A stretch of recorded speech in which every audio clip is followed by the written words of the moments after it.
Alex. With sound effect. Kung maalaala mo kaya. Maalala mo kaya.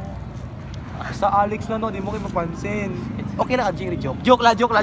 Hoy, naka-video. Joke lang. Message kay Alex, message. Namimiss na nato si Alex.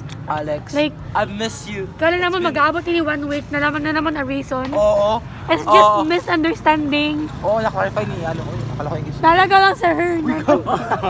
Muhammad. Mama niya. Ano mo gogo? Okay na dun. Oh, grabe. Nano, Alex, anong pagkakamali ng isang tao? Anong gamit ng ating pinag-aralan sa Oralcom kung hindi natin gagamitan ang komunikasyon? Ang komunikasyon ay daan upang ipatuwid ang pagkakamali ng isang tao sa pamamagitan ng komunikasyon. Ito ay makakabuti sa ating pangkabuhayan at peace of mind sa pamamagitan ng pakikipag-usap sa mga tao. Ito ay makasalba sa pagkakaibigan, sa mga pagmamahalan ng ibang tao. So ako sa'yo, sabihin mo,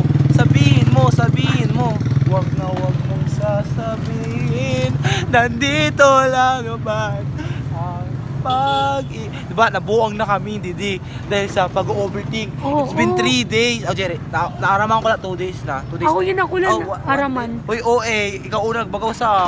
Diri, naraman ko ang reason kasi. Ow. Pero yun.